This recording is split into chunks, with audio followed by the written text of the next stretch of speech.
and leads the initiatives on the inclusion of underprivileged populations in the organized workforce through setting up of employability centers across India.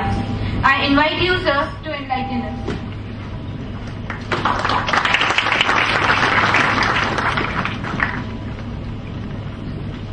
Good morning, everybody. Thank you, Mr. Sujatia, Mr. Yadav, for inviting me for this function. And thanks, Sudhi, for setting the context. Some of the slides I could have easily stolen, but the fact remains that they are the #1 IT company in the country and we are the #4. I am ashamed to admit that. You used to be #3, but like PT Usha, we have become #4. Maybe this year things might turn, but looking at the quarter results, they are not, things are not looking better for us. I have a small presentation. Presentation is some part of theory, but you have some of the best professors around. I'm sure they will teach you much more about the theory than I could possibly do, and I've forgotten most of it what I studied in college. Some part of it is from the experience that we do in Wipro. And Wipro is a fairly old setup. It's almost 60 plus years old now, and has grown. I mean, in spite of all these difficulties and complexities in the IT world, it has grown. It has taken many avatars, but still, it's all 8 billion plus company, and given the challenges, it's a fairly strong achievement. We have a strong succession planning process. So some of my experiences, some of the pieces that I would share would be from the real life what we do in Wipro. And I would restrict myself to the senior leadership position, the CEO and the CXO level position, the way we go about. Can you put the presentation there? Yeah. Go to the next slide, please.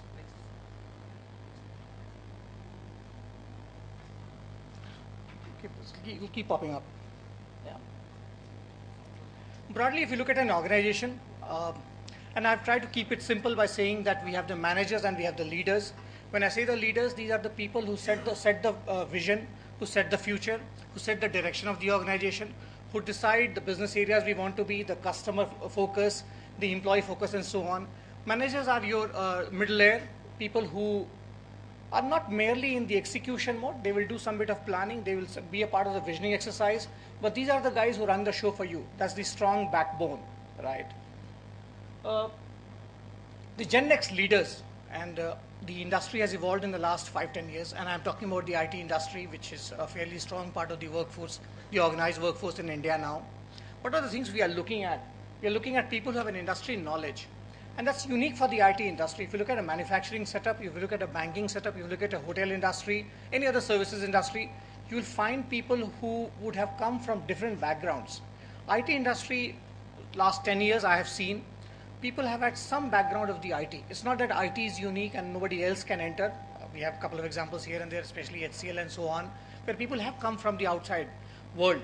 But the IT industry is such where you see a lot of people who have a strong domain knowledge, who would have worked in the IT setup. Now, if you think about the IT industry, there is no end product, excepting companies like Intel and Microsoft and Apple and so on. In the services industry, there is no end product per se. Few packages here, TCS has one, Infosys has one. But there's something which is like a middleware. It's something which serves the end customer through a domain or a company, right? So we really believe and we really feel that domain knowledge is extremely part of somebody who would be in a leadership position in the IT industry. The second part is somebody who has to be a great motivator. IT industry is tough. Hours are long. The customers are extremely demanding, and these are some of the best and the brightest companies across the globe. There's some of the top Fortune 500 companies and so on. And you will be leading a workforce. You do not have a product per se. You may have a few patents here and there, but at the end of the day, you will have a large workforce. TCS has 200,000 plus. We have around 140,000. Infy is around 160, 170, and so on. So people is the only asset that you have. You will surely have your brand name, you will have your presence, you will have your reach, your strength in the customer problem resolution, so on. But the end of it is a large masses that you address. And somebody who's a great motivator is an extremely strong asset in the IT setup. And some of the most charismatic leaders have come from the IT industry. Look at Infosys, look at TCS, look at Wipro, look at CTS. Some of the most dramatic, charismatic leaders have come from the IT industry. Somebody who's innovative. This is an industry which you keep see on your toes all the time, 24/7. You have competition coming from niche players, mid-level players, large players. And if you look at the large companies like IBM or Dell or Accenture or Oracle, who are anywhere between $20 billion to $120 billion companies, All of them are extremely nimble on their feet. None of them can be seen as somebody who's a big elephant in the room and you don't know which direction it will move. All of them are extremely innovative. Then we have somebody who has to be a great communicator, that probably cuts across industries, and somebody who has to manage ambiguity. If you look at the situation today, there is no great announcement which says that we are undergoing a recession or there's a slowdown. But look at the quarterly results which have started flowing in the last week or 10 days. Most of the industries are not showing great or dramatically high results. The profits are coming down. Doesn't mean there's a full-blown recession, but it's a situation where everybody is uncertain about the next quarter or the future. Clients are deferring their purchases. People are postponing their purchases. Interest rates continue to be high in many of the developing economies which have been the great a source of exports for countries like China and Europe and US and so on. So it's extremely ambiguous situation. You know there is no slowdown, but you also know that it could be imminent. It could be coming anytime. So in times like these, you need to have somebody as a leader who can manage ambiguity, where the direction of the future is not clear, where the business, which will go is not clear, the expenses have to be managed and managed pretty well. There's no time where you can probably let your foot off the accelerator. So what do good organizations do? What do successful organizations do? Do they really go out and buy leaders across all levels, hiring people from great companies across the globe or across the spectrum? Or do they really have their own leadership setup, whereby they will groom people who have kind of come up the ladder, who have from the rungs and so on? The typical debate, fresh blood versus veterans. There are people who are in the setup will have a better learning curve. They know the domain well. They know the industry. They know the movers and shakers in the company within well. They know the network, which is fairly strong.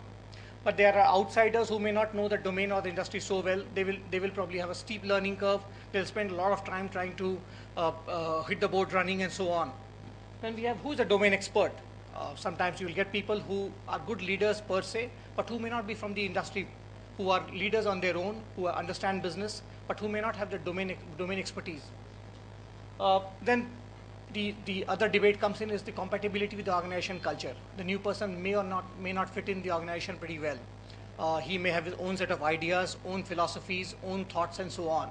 And the existing guy will be somebody who fits in the organization pretty well. Then there's a creative destruction. The new man will come in.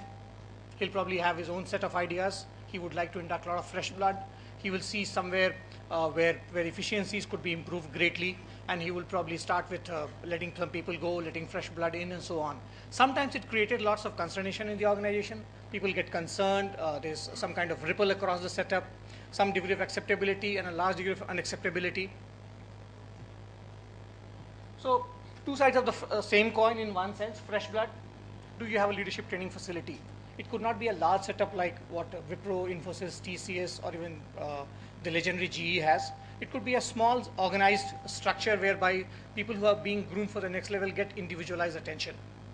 Then inflow of fresh ideas. If there are people who are growing from within, who are taking up leadership positions, how do you get the fresh ideas? Then if the new leader comes in, is he compatible with the vision and mission of the organization, or does he bring its own set? Growth is a challenge, profitability is a challenge, market share is a challenge. But how do you achieve that? Do both of them have the same route?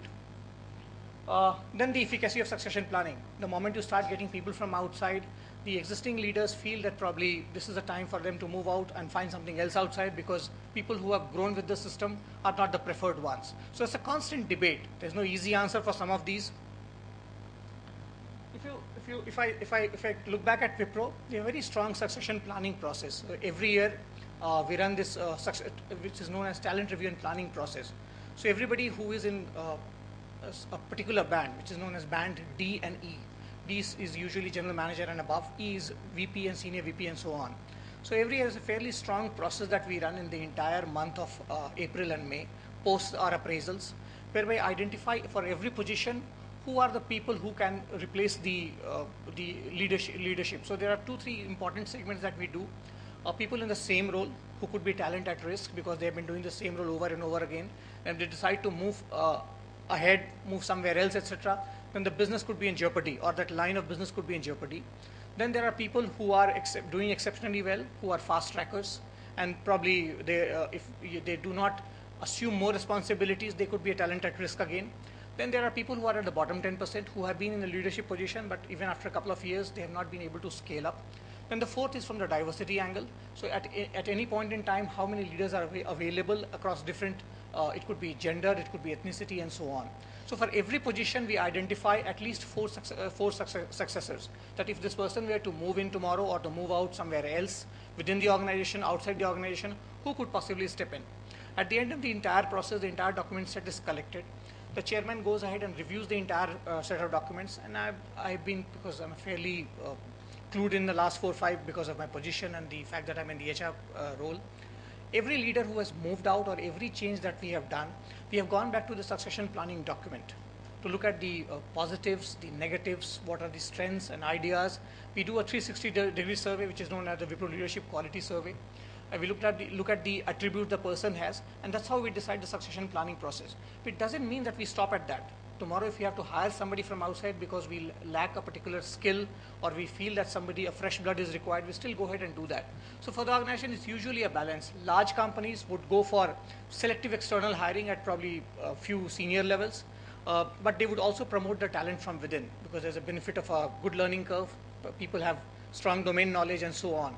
So the debate would probably fall somewhere in between. For the smaller companies, maybe as they grow ahead, they would still need to hire a lot of people from outside because they bring connects, they bring networks and so on.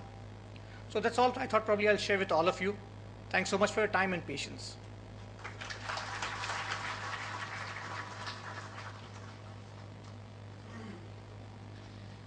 Thank you, sir, for clarifying the qualities of GenNext leaders required for our budding managers.